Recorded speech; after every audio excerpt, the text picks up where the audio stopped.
Terima kasih Bang Karni, Ya, sumber yang saya kira cukup luar biasa di ILC malam hari ini. Pertama yang ingin saya katakan adalah kenapa soal pemakzulan ini menjadi ramai, ini tentu tidak terlepas dari dua hal. Pertama disampaikan oleh Forum Purnawirawan TNI, yang kedua bola politiknya sudah masuk ke parlemen. Selama ini misalnya kalau kita mendengarkan bagaimana sejumlah aktivis dan kelompok-kelompok kritis memang selalu berupaya kritis terkait dengan kebijakan-kebijakan penting pemerintah di negara, dan ujung-ujungnya biasanya meminta entah itu kepada presiden ataupun wakil presiden itu untuk mundur karena dianggap tidak mampu untuk menjadi pemimpin. Kan itu terjadi pasca reformasi khususnya, mulai dari zaman Gus Dur, kemudian Megawati, kemudian SBY, Pak Jokowi dan seterusnya. Begitu banyak demonstrasi di luaran yang meminta pemimpin-pemimpin bangsa yang dianggap tidak capable, tidak punya kapasitas, dan mengurus urusan kebangsaan tidak tuntas itu untuk mundur atau dimakzulkan. Tapi itu kan suara-suara jalanan. Nah, agak menarik kemudian ketika Forum Purnawirawan beberapa waktu yang lalu itu mengusulkan pemakzulan dengan cara-cara yang serupa, yaitu ekstra parlementer. Menjadi menarik karena ini disampaikan secara resmi bersurat kepada pimpinan DPR dan MPR. Itu artinya apa? Suka tidak suka, politisi parlemen harus menjelaskan ini ke publik. Apakah ini partisipasi dan usulan yang disampaikan oleh sekelompok masyarakat atas nama Forum Purnawirawan itu diterima, ditolak, ataupun diabaikan. Karena kita tahu dalam iklim yang demokratis tentu saja siapapun berhak untuk mengusulkan isu-isu penting, isu-isu strategis kepada DPR yang selama ini kita anggap sebagai lembaga kedewanan untuk menerjemahkan dari keinginan-keinginan masyarakat. Ini yang per hari ini sebenarnya menjadi ramai. Tentu karena yang menyampaikan itu adalah Forum Purnawirawan Prajurit TNI yang kita tahu adalah sebagai sosok yang mungkin sepanjang hidupnya adalah berdedikasi untuk bangsa dan negara. Mereka itu siap tempur, siap mati, hanya untuk bagaimana berkontribusi supaya bangsa dan negara itu bagus. Dua hal ini yang sepertinya menurut saya, kenapa isu terkait dengan pemakzulan wakil presiden dalam hal ini menjadi penting dan selalu menjadi satu pergunjingan yang tidak berkesudahan. Yang kedua yang ingin saya katakan adalah, kalau kita membaca literatur politik ya, dalam sistem presidensialisme, di mana seorang presiden dan wakil presiden dipilih langsung oleh rakyat, maka sebenarnya tidak ada mekanisme yang bisa menjatuhkan seorang presiden ataupun wakil presiden itu di tengah jalan. Ada yang disebut dengan istilah fixed term. Jadi presiden dan wakil presiden karena dia dipilih langsung oleh rakyat, secara ilmu politik dia tidak bisa dimakzulkan oleh parlemen. Karena presiden itu bukan dipilih oleh parlemen. Karena presiden itu bukan dipilih DPR ataupun MPR. Itu menyalahi hitoh secara ilmu politik. Yang berhak meminta presiden, dalam hal ini adalah wakil presiden, untuk turun ataupun dimakzulkan adalah gerakan-gerakan jalanan yang langsung dilakukan oleh rakyat yang memberikan mandat saat pemilu. Oleh karena itu, kalau kita melihat sistem yang semacam ini, secara ilmu politik misalnya, untuk meminta atau memakzulkan wakil presiden, itu tidak bisa dilakukan oleh parlemen yang selama ini tidak pernah memberikan mandat secara langsung. Tapi banyak orang yang mengatakan, kenapa Gus Dur bisa dimakzulkan? Ya, Gus Dur itu dipilih oleh MPR, yang memberikan mandat, yang kemudian mengangkat dan memilih adalah MPR. Wajar kalau kemudian ada kekisruhan yang jadi, itu yang memakzulkan adalah MPR saat itu melalui proses yang cukup pelik. Cuman, sekalipun di Indonesia itu adalah sistem presidensialisme, di mana wakil presiden khususnya dalam hal ini, itu dipilih satu paket dengan presiden, tapi ada celah secara konstitusional untuk melakukan pergantian. Itu nyata dan terbuka. Pasalnya saya kira sudah familiar semuanya. Publik, masyarakat secara umum saya kira sangat familiar. Bagaimana seorang wakil presiden itu juga bisa dimakzulkan ataupun diganti dengan alasan-alasan konstitusional, berhalangan tetap, kemudian dianggap melakukan perbuatan tercela, dianggap melakukan korupsi, suap, dan seterusnya, dan seterusnya. Celah itu cukup terbuka dan nyata. Jadi kalau memang ada indikasi-indikasi wakil presiden, dalam hal ini adalah Mas Gibran misalnya, terindikasi seperti yang disebut dengan alasan-alasan konstitusional, celahnya itu aja. Artinya apa? Itulah yang kemudian belakangan disebut sebagai kesempatan terbuka. Bukan tidak mungkin sekalipun wakil presiden dipilih langsung oleh rakyat satu paket dengan presiden, dia itu bisa diturunkan di tengah jalan, bisa dimakzulkan dengan mekanisme parlemen. Cuman sekalipun ada celah konstitusi, tapi ini tidak mudah dan tidak gampang. Pernah suatu waktu ketika pemilihan presiden dan wakil presiden itu dilakukan secara langsung di zaman SBY, ada upaya-upaya untuk memakzulkan Pak Budiono melalui mekanisme parlemen karena terindikasi misalnya terlibat dalam kasus persoalan Senturi. Tapi proses itu tidak terjadi. Tapi proses itu kan mentah di tengah jalan. Karena tentu tidak terlepas, tidak ada temuan-temuan yang kemudian dianggap mengarah kepada wakil presiden. Dan yang paling penting secara politik, Pak Budiono itu kan diberikan dukungan secara total. Presidennya sangat memproteksi Pak SBY saat itu, dan Partai Demokrat sebagai partai pemenang pemilu itu pasang badan. Jadi kalau ada member of parliament, anggota dewan yang kemudian berupaya untuk mengusulkan atau menggaungkan isu-isu yang terkait dengan pemakzulan, biasanya digalak-galakin tuh. Saya masih ingat Pak Ruhut biasanya, kalau ada salah satu fraksi yang ada di MPR mencoba untuk mewacanakan soal pemakzulan Pak Budiono, biasanya digalak-galakin. Ini partai remeh-remeh, ini partai itik-itik yang kemudian tidak akan ada relevansinya. Artinya apa? Dalam konteks politik kita secara terbuka, isu pemakzulan perkara biasa. Dan ini terjadi hampir sepanjang pemilu ataupun presiden dan wakil presiden terjadi. Dan yang paling penting celah untuk melakukan pemakzulan itu ada. Tapi ini tidak mudah dan tidak gampang. Karena celah konstitusional itu bagi saya harus terindikasi bagaimana seorang wakil presiden itu melakukan pelanggaran-pelanggaran hukum secara tegas, perbuatan tercela, korupsi dan seterusnya. Nah, kalau kita membaca argumen dari Forum Purnawirawan TNI ini kan adalah proses pencalonan Gibran yang dipersoalkan, yang didasarkan pada putusan Mahkamah Konstitusi nomor 90 tahun 2023 soal syarat minimal umur calon presiden dan wakil presiden. Dan itu yang dianggap sebagai cacat ataupun tidak mengandung unsur imparsialitas. Itu yang persoalkan. Nah, mungkin nanti Bang Refli ataupun teman-teman yang lain yang ahli pakar hukum, apakah tindakan yang disebut dengan tercela dalam Undang-Undang 45 itu, Undang-Undang Dasar 45, apakah dia ketika seorang wakil presiden dilantik atau juga menyangkut ketika proses terkait dengan pencalonan Pilpres 2024? Karena bagi saya ini ada dua distingsi yang mesti clear secara konstitusional.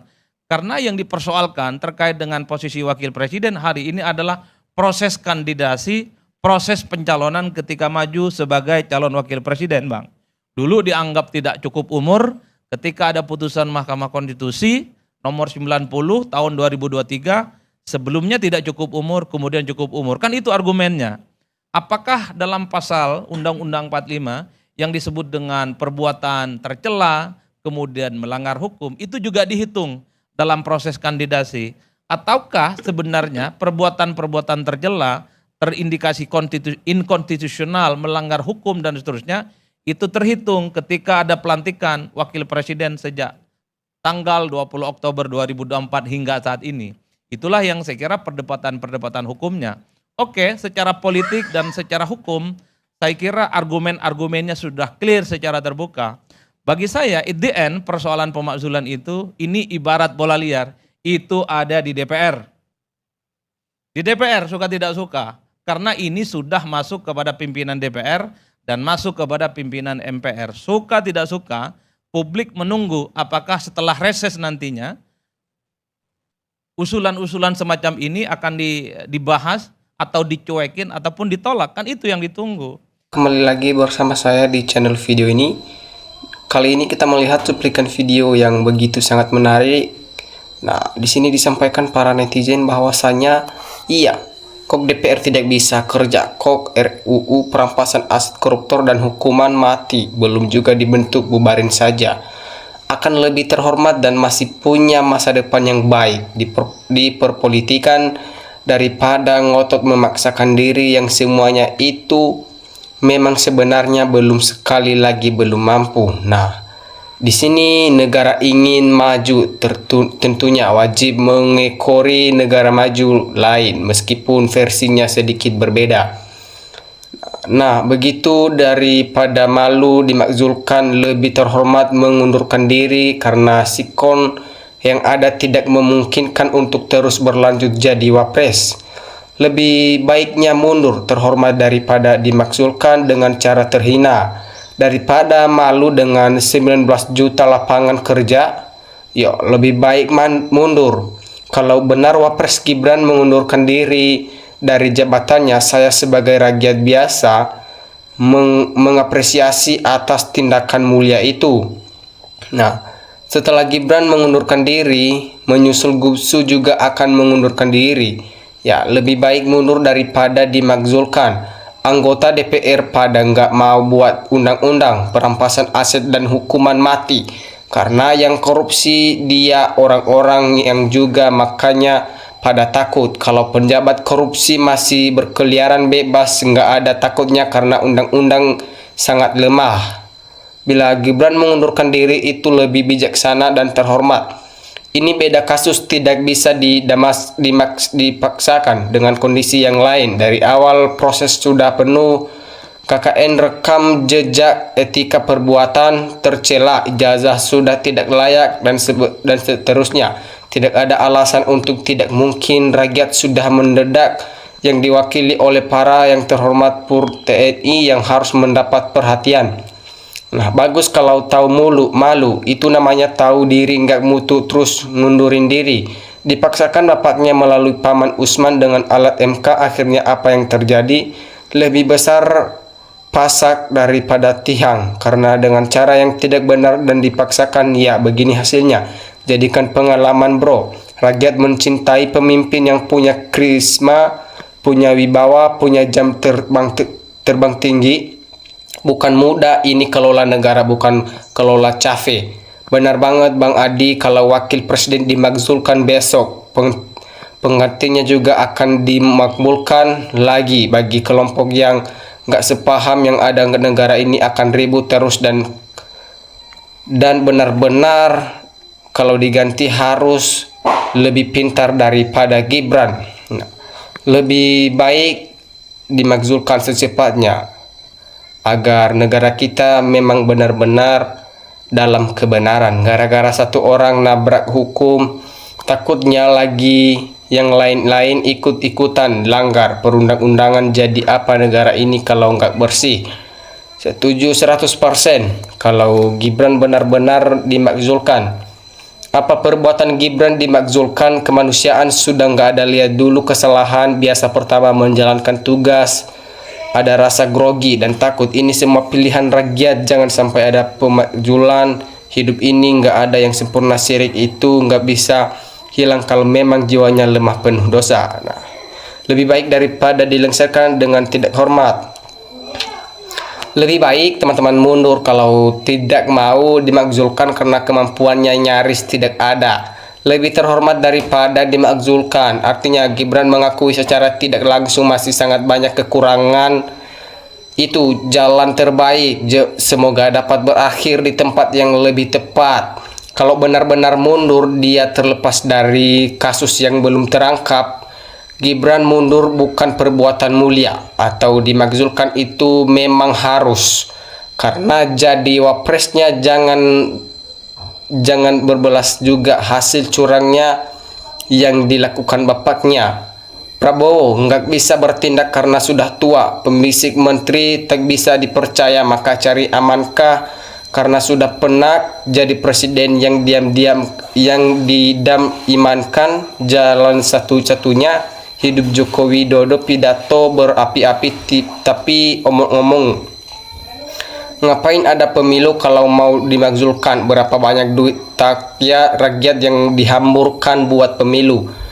Nah, wakil presiden dipilih oleh Odari dan Buharudin, dan Sylvester bukan pilihan rakyat, dipilih oleh bapak dan paman. Gue paling demen juga sama beliau. Benar, Adi Praetno, komentarnya enak dilihat, netral dan memberikan pendidikan dan pengetahuan publik. Pemimpin itu masalah paling mendasar. Jadi kita harus berjuang bagaimana kita bisa punya pemimpin yang berkapasitas. Dan merekayasa konstitusi itu adalah ciri dari proses yang manipulatif demi menghasilkan pemimpin yang dipaksakan dan tidak punya kapasitas. Ya, Gibran Jokowi tidak dimakzulkan dan ditangkap. NKRI mungkin bubar karena rakyat dan penjabat negara sudah tahu kebusukan pemerintah dan ini membakar emosi tidak percaya matilah kau. Langkah tepat mengingat power bapaknya turun drastis akibat kasusnya, setidaknya tidak akan terseret dosa bapaknya. Lebih baik berkaca diri dan sadari kemampuan atau kualitas diri sendiri. Mundur lebih terhormat daripada dimakzulkan. Nah, itu yang lebih tepatnya. Kalau memang mundur ya mundur saja. Seorang yang berjiwa besar seharusnya tahu diri, tidak mendepankan ego pribadi. Jadi memundurkan diri itu lebih bernilai bagi seorang yang memahaminya. Kalau si Gibran tahu malu, pasti dia mundur. Dia tidak akan becus jadi pemimpin kalau Prabowo sakit atau apa. 1 detik mundur langsung pintu kerengkeng terbuka lebar, kasus demi kasus ya. Mundur diri lebih cepat lebih baik.